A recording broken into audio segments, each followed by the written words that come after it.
हम्दोसना और सलात के बाद काबिल एहतराम भाइयों, हम बात कर रहे थे कि जो बंदे सहब ईमान होती हैं, जिनको मेरा अल्लाह ईमान की दौलत से बहरामंद फरमा देते हैं, उनके कुछ खूबियाँ होती हैं, अलामात होती हैं।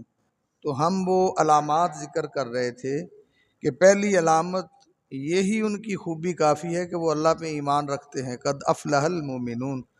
और दूसरी उनकी निशानी और ख़ूबी हमने ये बयान की कि वो खुशू खुदू से नमाज़ें पढ़ते हैं। और तीसरी खूबी हमने ये बयान की कि जो बंदे सहब ईमान होते हैं, जिनके अंदर ईमान की रोशनी होती है, वो लगव बातों से दूर रहने वाले होते, लगवियात के करीब नहीं जाते। और अल्लाह रब्बुल इज़्ज़त फरमाते हैं उनकी चौथी खूबी और अलामत यह है कि वल्लज़ीना हुम लिज़काति फ़ाइलून, कि अल्लाह रब्बुल इज़्ज़त ने उनको जो दौलत दी है, अल्लाह रब्बुल इज़्ज़त ने जो माल से नवाजा है, उसमें से ज़कात देते हैं।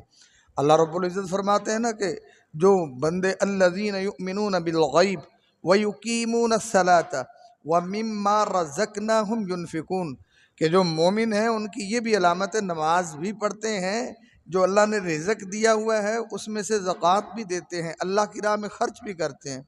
और जिस मुल्क में हम लोग बसते हैं, ये ईमान की निशानी बहुत कम लोगों में पाई जाती है। अक्सर लोग तो ज़कातें घरों में ही खा जाते हैं, जो ज़िम्मेदारा करते हैं उशर उनको घर में लग जाता है।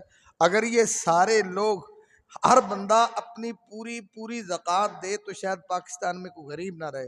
बड़े बड़े मिल आनर होते हैं ना, वो भी सिर्फ बरकत के लिए ज़कात निकालते हैं। कुछ लोगों को देखे, मसलन ज़कात 3 करोड़ बनती है ना, उसमें से 50 लाख दे के बड़ी जिम्मा हो जाते हैं कि हमने ज़कात दी है।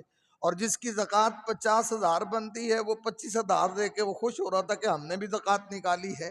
तो अल्लाह रब्बुल इज़्ज़त फरमाते कि जिनके सीने में हमारा डर होता है, रिज़्क़ हमने दिया है, अपने पास से वो कुछ नहीं दे रहे, हमारे दिए हुए से दे रहे हैं। वल्लज़ीना हुम लिज़काति फ़ाइलून, अल्लाह फरमाते ये उनकी अलामत है, ये ईमान की निशानी है। और जिस बंदे के अंदर ईमान होगा, उसको मजबूर करता है कि ये अल्लाह का हक़ है, गरीब का हक़ है, दो। और अल्लाह रब्बुल इज़्ज़त ने उनकी जो अगली निशानी बताई, वल्लज़ीना हुम लिफ़ुरूजिहिम हाफ़िज़ून, कि वो लोग अपनी शर्मगाहों की हिफाजत करने वाले होते हैं, हया के पैकर होते हैं। और ईमान की ये निशानी है, अल ईमान, नबी पाक सल्लल्लाहु अलैहि वसल्लम ने फरमाया अल हयाउ मिनल ईमान, अल हयाउ ला याति इल्ला बिखैर, कि वो हया के पैकर होते हैं, जो सहब ईमान होते हैं, जिना के करीब नहीं जाते, अपनी शर्मगाह की हिफाजत करते हैं। व अन सहलिन क़ाल क़ाल रसूलुल्लाहि सल्लल्लाहु अलैहि वसल्लम, कि नबी मुकर्रम के सहाबी कहते हैं, सरकार ने फरमाया कि जो बंदा मुझे मैं यज़मन ली मा बैन लिह्यैहि व मा बैन रिजलैहि अज़मन लहुल जन्ना। अबू मूसा अशरी की रिवायत में आता है कि मन हफ़ज़ फ़महु व फ़रजहु, तबरानी में, कि जो अपनी शर्मगाह की हिफाजत की ज़मानत देता है।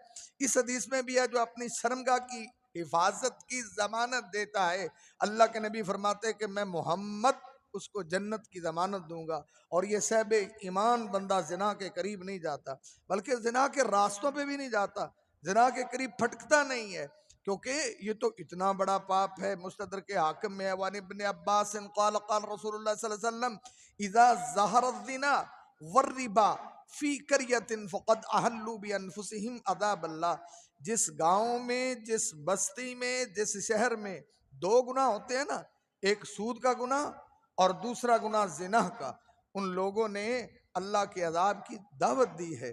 और मोमिन बंदा अज़ाबों से बचने वाला होता है, अज़ाब को दावत देने वाला नहीं होता। तो अल्लाह रब्बुल इज़्ज़त के पैगंबर ने फरमाया कि मोमिन इन चीज़ों से दूर रहता है। तो अल्लाह से दुआ कीजिए। ये मैंने कौन सी 2 खूबियाँ आज बयान की कि मोमिन की ये अलामत और ख़ूबी है कि जो अल्लाह ने रिज़्क़ दिया उससे ज़कात देता है। दूसरी उसकी ये खूबी है कि अपनी शर्मगाह का मुहाफ़िज़ होता है, ज़िना की राह पे नहीं चलता, ज़िना के करीब नहीं जाता, बल्कि हया का पैकर होता है, शर्मो हया वाला होता है। अल्लाह रब्बुल इज़्ज़त ये निशानियाँ हमें भी नसीब फरमाए। अक़ूलु क़ौली हाज़ा अस्तग़फ़िरुल्लाह ली व लकुम।